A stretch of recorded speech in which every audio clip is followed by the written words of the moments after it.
দাদা, আপনার একটা পার্সেল আছে। আপনি কোথায়? আপনার সামনে।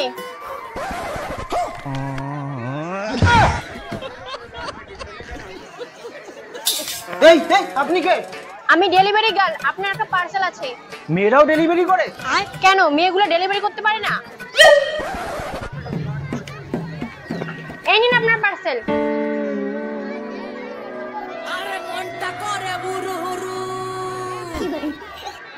এত সুন্দর মেয়ে ডেলিভারি করে না, এরপর থেকে ঘন ঘন অর্ডার করতে হয়। দাদা কি হলো, পার্সেলটা নিন। দাঁড়ান, ভালো করে আগে দেখে নেই। এই আপনি কি দেখছেন? দিন 300 টাকা দিন। আসুন না, ঘরে আসুন না, ঘরে কেউ নেই। এই আপনি খারাপ কিছু করতে যাচ্ছেন? এইটা কি দেখছেন? থোবড়া ফাটাই দিব। এইখানে তাড়াতাড়ি পয়সা নিয়ে আসুন। এই রাগ করছেন কেন? দাঁড়ান।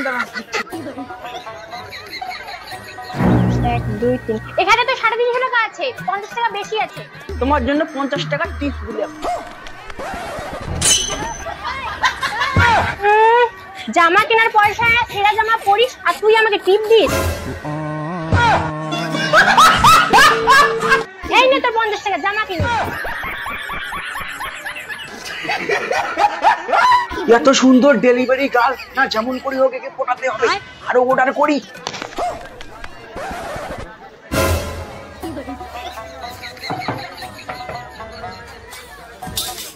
দাদা আপনার পার্সেল আছে। এই মেয়েটা কোথায়? মেয়েটা কোন মেয়ের কথা বলছেন দাদা? আরে যে মেয়েটা সবাইকে দেয়। এই আপনি কি কলগার বুক করেছেন? এই আমি ওইরকম ছেলে না, আমি ভদ্র ছেলে। আরে ডেলিভারি গার্লের কথা বলতেছি। ওই মেয়েটা কোথায়? আপনি কার কথা বলতেছেন? আমি চিনি না। এই নিন আপনার পার্সেল। না, আমি হার মারবো না। যতদিন ডেলিভারি গার্ল আসবে না ততদিন অর্ডার করে আমি ছাড়বো না। আর অর্ডার করবো।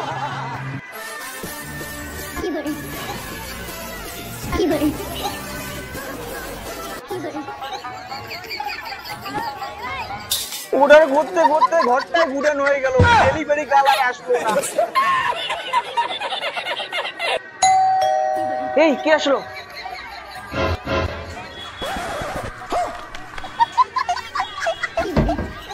ইতনি খুশি।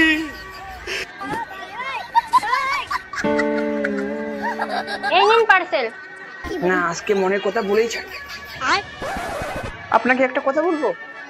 হ্যাঁ বলুন। আপনি না দেখতে খুব সুন্দর, আপনার নাম্বারটা পাওয়া যাবে?